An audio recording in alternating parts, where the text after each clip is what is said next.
most awaited program, and we will be likely to be blessed by words of blessings and words of wisdom. That is our most revered Srimat Swami Balabhadrananda ji Maharaj. Maharaj, please do come and to bless us. I offer my pranams to Baba Vivekananda ji. Next, I offer my pranams to Thakur Ma Swamiji, Mahapurush Maharaj, and Turiyananda ji, who are the spirit and inspiration behind this educational institution. My heartfelt thanks and loving namaskars to Swami Jayantananda ji, Secretary of this center, for his kindly inviting me to this today's program. One was held in the morning, inauguration of the computer laboratory in the seniors secondary school, and now this evening's program, mainly centered around a merit scholarship award by the able sons of the able Dr. Sudhir Kumar. My thanks are also due to the principal, who did all contact and request on behalf of the secretary to me for being here. My loving namaskars to all the monastics, sadhus and brahmacharis present, as well as the distinguished guest, Dr. Sudhir Kumar on the dais, and others in the audience, and especially my love and best wishes for my dear students. It has been announced that I have to say a few words by way of blessings, by way of showering my blessings. But Sri Ramakrishna said that human beings cannot bless. They can only pray. Swamiji's last blessing was addressed to one of his famous householder disciples, Sri Sharat Chandra Chakraborty. Sharat Chandra Chakraborty requested Swamiji to give his blessings, and after 3 or 4 days, Swamiji passed away, and Sharat Chandra Chakraborty could not meet Swamiji again. So when asked for blessing, Swamiji said that if you think really that my blessings will do any good to you, then I say that may Bhagavan Sri Ramakrishna shower his all grace on you. I do not know any greater blessings than that. So a soul like Swamiji, great soul like Swamiji, regarding which Sri Ramakrishna once said that are you and me separate? We are the same. That great soul like Swami Vivekananda said this, so what to talk about us? So I also pray to Thakur, Ma and Swamiji so that they shower their all graces on you, not only when you are studying here, but throughout your entire life. Now, this evening is very much valuable to me as well as you, in this very special sense that this has made it possible for me to be present face to face with one gentleman with unput-downable spirit. I mean Dr.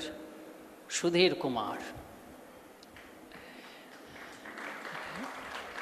Cancer has taken away his voice, but he is still undeterred and offering I mean, his medical services to the society for the last 47 years.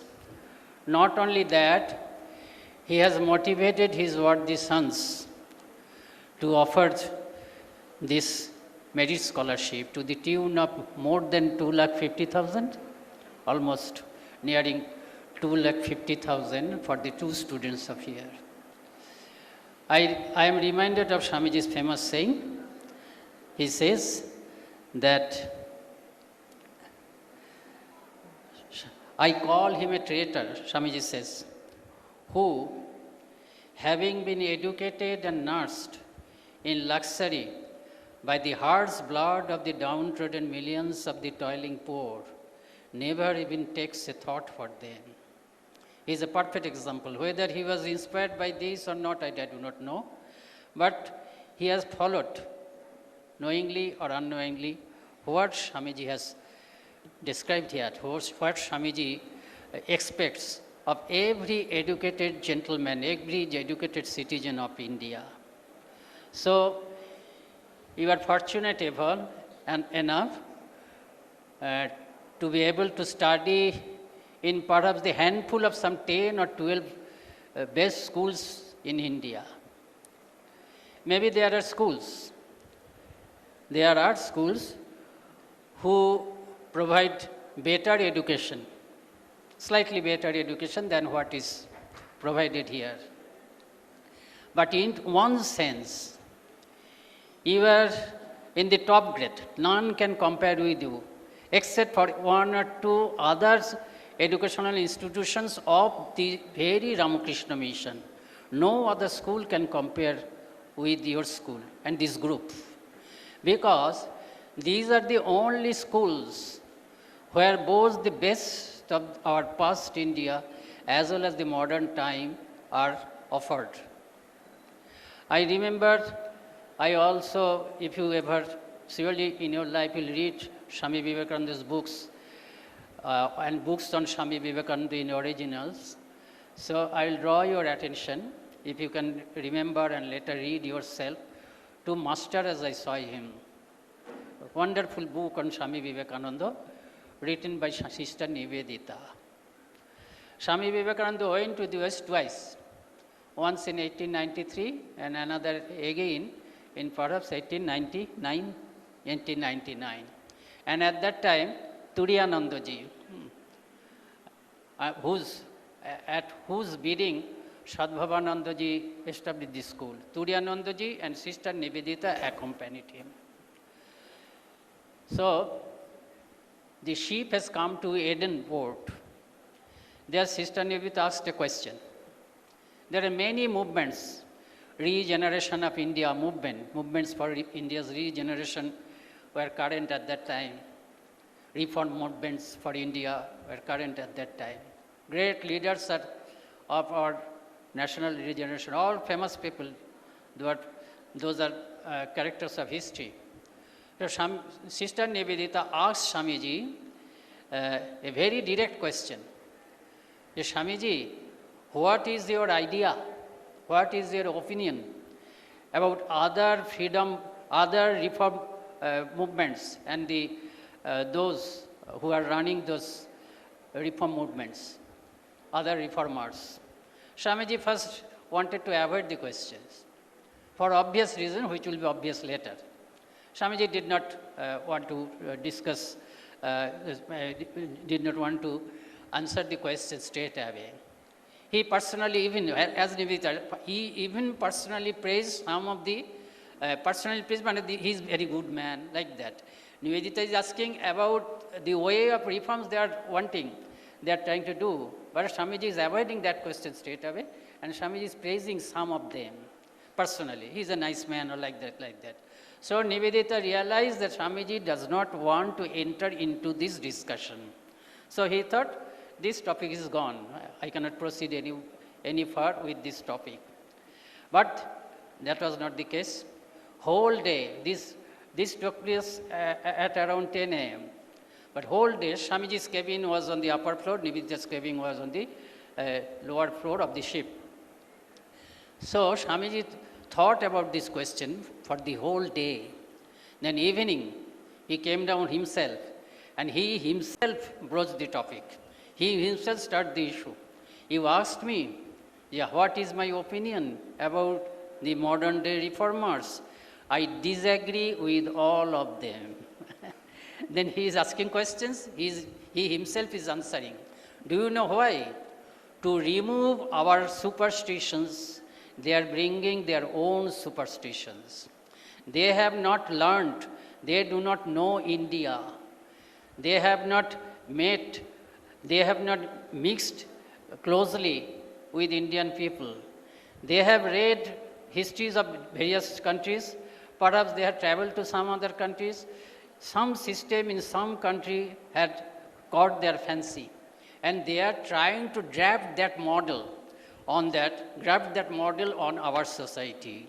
What I want for my country, I want to combine the strong points of that ancient India with the strong points of the modern age.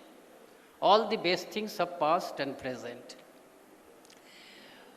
If you have heard Shakti Prasad Mishra's lecture in the morning in the senior section, there he mentioned Mr. Macaulay and Bentinck, 1835. They initiated English education in India. And the purpose was this, that the British could not stay here even 200 years, but they thought that they will stay here eternally. That would be a colony of the British forever. So they realized that they cannot run this country with Britishers only. They have to teach Indians. They have to run this country with the Indians themselves. So they wanted to introduce an education system regarding which they said, without mincing any words, that by this education, surely their color will not be changed, surely their blood will not change, it will not be British blood, but they will be British in their culture, in their taste, in their thinking, and in everything. So with them, we'll run this country. And interestingly, Sri Ramakrishna was born in 1836, 1 year after that, as if he could understand this conspiracy to de-Indianize India, as if he could understand. That is why he was so meritorious, so talented, so very prodigious memory he had, just like Swami Vivekananda. But he defied all sorts of education. We call him Avatara, just like Ramchandra, Krishna, Chaitanya, Buddha.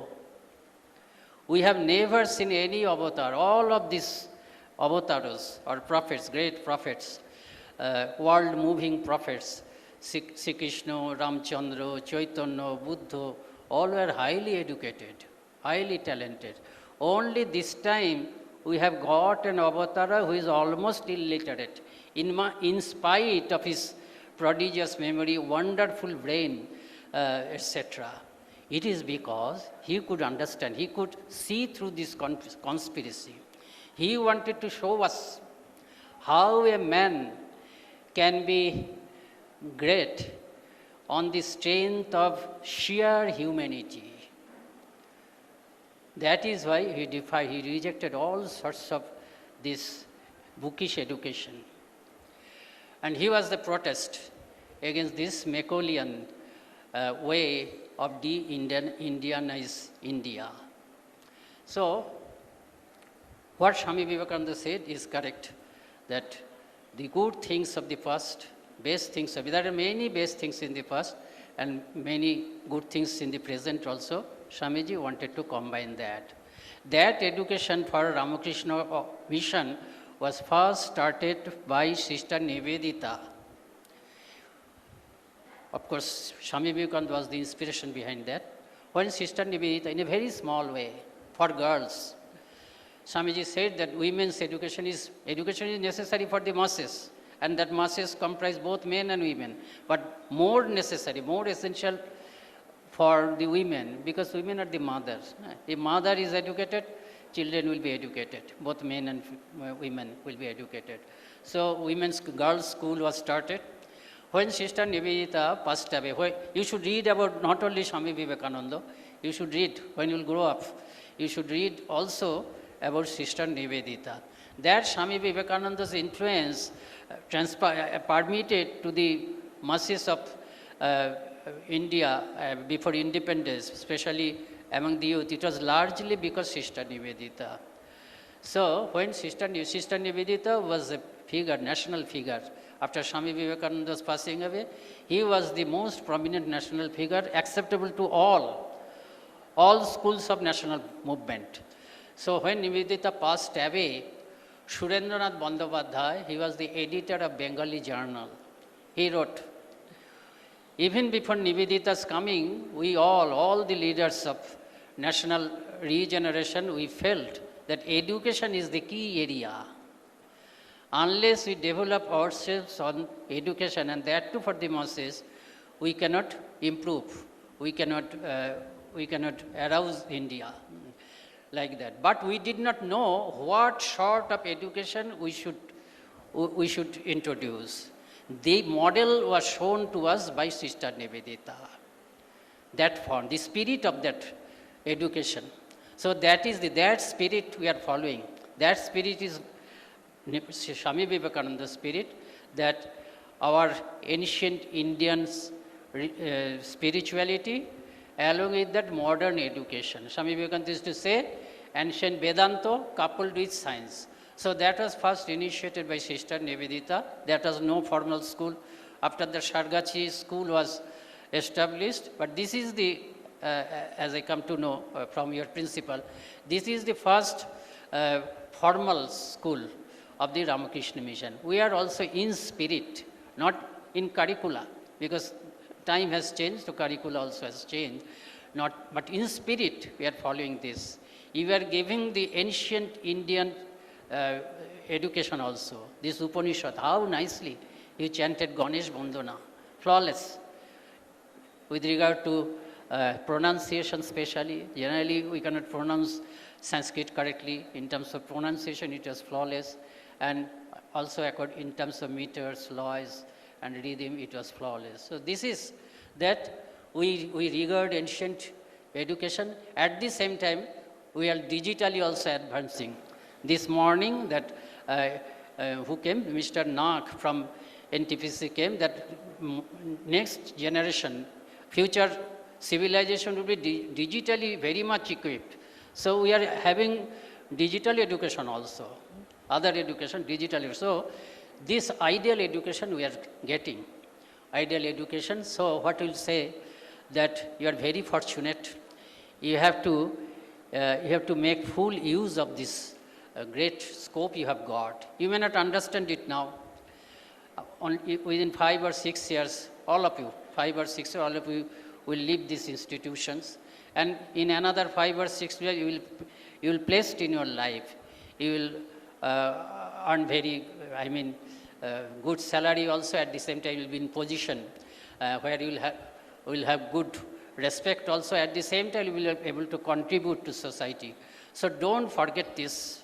Don't forget these ancient values, the values you are learning, the values education you are having through this institute. Don't please forget this. You may forget us, you may not remember us, but please don't forget Thakur, Ma and Swamiji. Especially Swamiji. Swamiji, you read for yourself, not now. You can read now also. Please read Swamiji. If you read Swamiji, you will understand yourself better. Swamiji wants it that everybody should be self-reliant. Self-reliant does not mean that you will be able to earn a good money in a good position. Self-reliant means you will have to have, reliance in mental level also. Mental mind is very much important. Sri Ramakrishna used to say, everybody, we know all these things, don't waste your money, don't waste your time, all these things we know.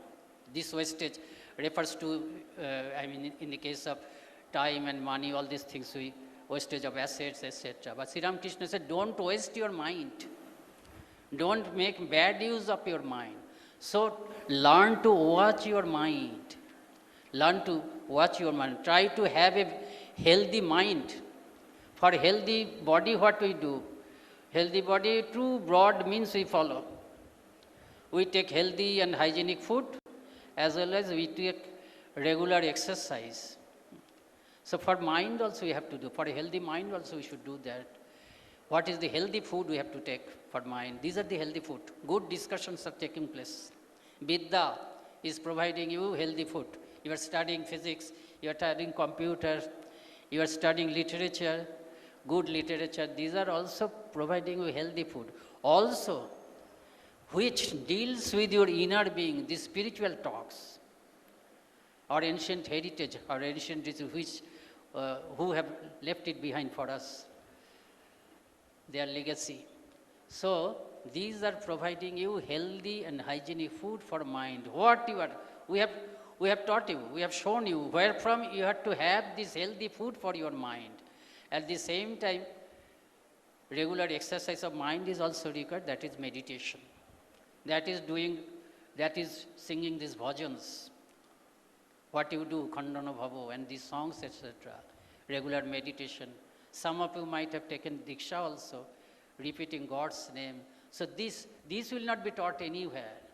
There may be a few more educational institutions, which I said, that they are offering better education than you, but none of them are providing this food and this exercise for mind. So I implore to you that don't forget these teachings that you are having from here. For a few days after leaving these institutions, you may have a sense of freedom, which this is discipline. For the sake of discipline, you should curtail your freedom. So you may have that. After that, you will crave for that discipline. After that, you will miss the absence of freedom. Actually, it is discipline, but the absence of which you will took like absence of freedom after a few years, after maybe 5 years of your leaving this institution or this or any other institution of Ramakrishna Mission where you might do your degree, you will feel, maybe 5 years you will feel, you will enjoy the freedom that you get, but then you will crave for this discipline. So try to follow this discipline. You'll be in touch with us. You'll be in touch with our ethos, our ideas through these books. Sri Ramakrishna is not, Vivekananda is not, or Holy Mother is not only for the students of the Ramakrishna Mission. They are for everybody. So what you are learning, don't forget. Try to build your personal life. You see, Swamiji always say, man making is my mission. He did not talk of any ism. His followers, Netaji Subhash Bose, he was always say like this, I don't believe in any ism. My ism is what Swami Vivekananda said, man making is my mission. And who is the right kind of man according to Swamiji? Who has hand to work, 3H. Just as a formula he said, every right kind of man should have these 3H, A, B, C, D, E, F, G, H. 1 H for hand, 1 H for head, and 1 H for heart. Head means you should have intelligence. You should understand the problem, etc., and you can find out the solution. Then hand means you should be able to work. You should be able to deliver the solution. But the most important, Swamiji says, is third H, which stands for heart. Even if you do not have those things, brain and working abilities, if you have heart, Swamiji says, a man with heart may do some mistakes because he has not the thinking capacity, that faculty of judgment in a very admirable manner. But he may mistakes, but he will never do wrong. He will never do harm to anybody. And a man with head only, with brain only, but very little of heart, he will all the time, he will not do any good to. Most of the time, he will not do any good to others. Even if he does good, he will do good by mistake only. So most important is heart. That is why Swamiji very often says, try to feel for others, try to feel for others. So try to feel for country, try to feel for others. Your life should have a purpose. That purpose is now is to do excellently well in your exams, a good academic career. That should be your primary goal. But throughout your life, you should have this purpose, like that Dr. Kumar, Dr. Kumar, or what? Yes, Dr. Kumar. And what Swamiji said, that I hold him a traitor, that being educated at the expense of the common masses, don't feel at all, any urge for paying them back. So whatever, your purpose of life should be this.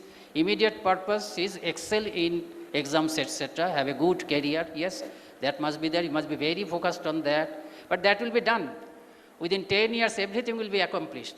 But after that, throughout your whole life, you should have this purpose that whatever you have earned, you have to pay back for this country, for your alma mater, this institution, for the nation. So try to help, try to contribute positively for the masses, positively for the nation, and if possible, positively for the entire humanity. Yes, what kind of character following Swamiji we should be? What Swamiji wants of us? I tell you two incidents. Swamiji had two American disciples, many American disciples, many foreign disciples, but two distinguished disciples. One is Sister Christine, and she was, along with Sister Nivedita, she also contributed very much for the women's education in India. Sister Christine, and another was Miss MacLeod. So one day questions were asked to Sister Christine. In one word, you express your impression of Swami Vivekananda. Sister Christine said, he was all love, full of love. And the same question, when put to Miss MacLeod, she said, he was all strength. Actually, both was Swamiji. He was full of strength, full of love. This kind of character we should have. We'll have strength. Strength means mental strength. Strength means self-confidence. Physical strength is no strength. So we'll have to be self-confident. At the same time, we have great feeling, great empathy, great love for others. I wish that each one of us excel in your academic career, in your future career that you will have in your life, and also you are endowed with this self-confidence and feeling and love for others. This is my prayer to Thakur, Ma, Swamiji, Mahapurush Maharajji and Turiyanandaji for you all. Namaskar. It is indeed a fact that we all are duly charged and blessed with the words of wisdom and thought-stirring spell of words from our revered Maharaj.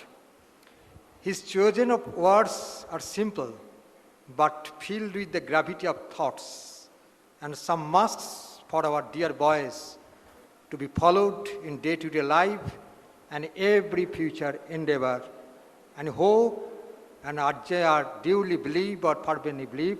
You all boys, you try to follow and imbibe the message left by our revered Maharaj, and it will also lead your life in due prosperity.